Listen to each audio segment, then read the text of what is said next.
Hey everybody, it's Benny One and I'm back at you with another movie review. Happy Easter, everybody. I am gonna review the big, epic Ten Commandments movie, everybody. That's right, this is a movie that we watch every year on Easter. It is a great classic movie. This movie came out in 1956. It won Best Picture that year. It very well deserving of that damn award also. This movie back in the day grossed like $120-some million back in the mid 50s. So in today's standards, I'm pretty sure I looked it up. That's over $1 billion. If you put in inflation and catch it up to today, the movie would have made over $1 billion. That is correct, everybody. So this movie is directed by Cecil B. DeMille, everybody. And he actually did the original version of this movie in the 20s. So he came back like 30 years later to do this newer version. And Charlton Heston, everybody, is the big star in this movie. He was a big star back in the 50s. Huge star, everybody. So this movie is about Moses and his journey where he was a part of like a royal family, an Egyptian royal family. He basically was going to take over and become the leader and everything of the Egyptian people. Like, even though he was Hebrew born, that's the big thing about this movie, is he was gonna become Pharaoh, and it was a secret because he got sent down the Nile as a baby because he was a firstborn son of a Hebrew man and wife, and they were going to kill the firstborn sons of Hebrew people. So he got sent down the Nile, and he got rescued by an Egyptian woman and was raised in this royal family. He was raised by the Pharaoh's sister. So we catch up and we get to see Moses building pyramids and everything for the Pharaoh.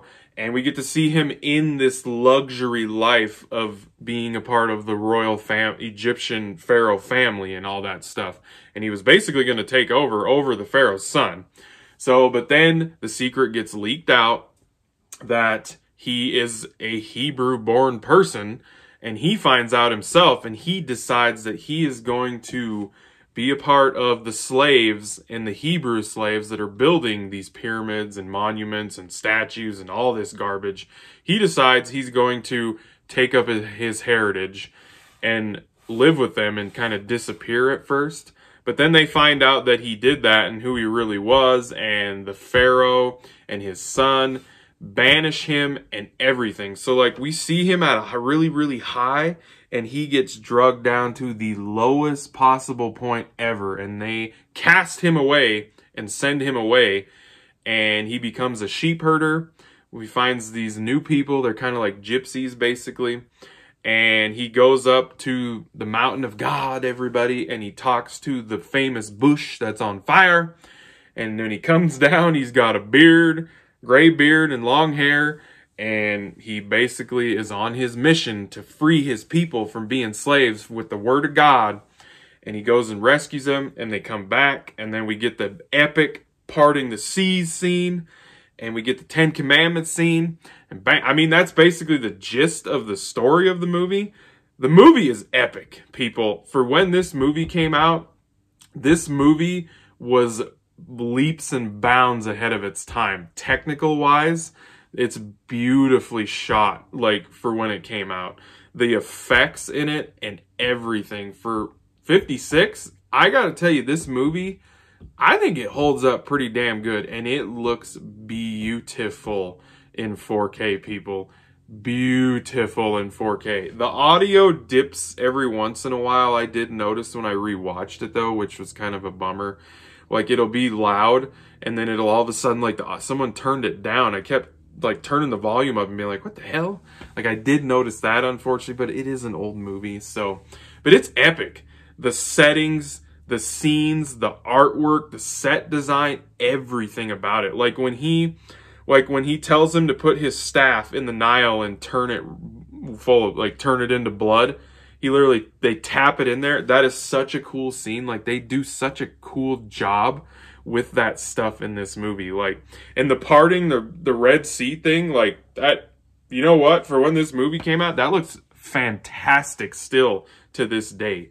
Like, it does. Like, epic is like an understatement for this movie, because it's, I think when the credits hit, it's like 3 hours and 40 minutes. And this was back when when they showed movies like this in the movie theater, so somebody came out and made an introduction about the movie, and then they started it, and at 2 hours and 15 minutes, there's an intermission. Even, like, on the screen, it says intermission, and it's music for about 5 minutes, and then when it comes back, there's more music for another 2 minutes to get everybody back in their seats, like, hey, the movie's coming back, kind of like a play, which I found very interesting, so I thought that was cool. They used to do that with really long movies, because I don't think they do that in movie theaters anymore. I really don't. Like, if we would have went and watched the Snyder Cut in a movie theater, if my movie theater was open, which I found out it is, April 23rd, the day Mortal Kombat comes out. Woo! That has nothing to do with this movie, but I'm excited.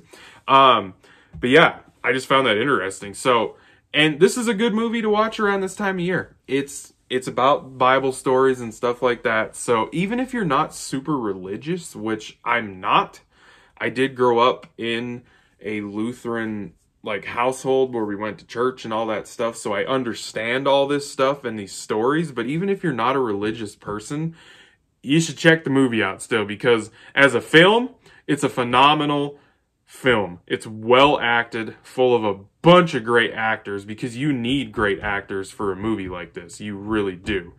It's great. It's epic. It's grand. It's shot well.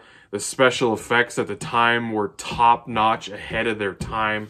Just a great movie. So if you have not seen the Ten Commandments, just go check it out. It's long. It is long, and it is an older movie, but it's really good, you people. It's a really good movie. So I'm giving the Ten Commandments 5 lightsabers out of 5 lightsabers. It's a really good classic movie, and it's got Charleston Heston in it, people. Come on. Come on, everybody. So 5 lightsabers out of 5 lightsabers for the Ten Commandments. All right, everybody. I hope you guys enjoyed that review. Hope everybody had a great Easter, and I'll be catching you on Tube Laters, because I have spoken.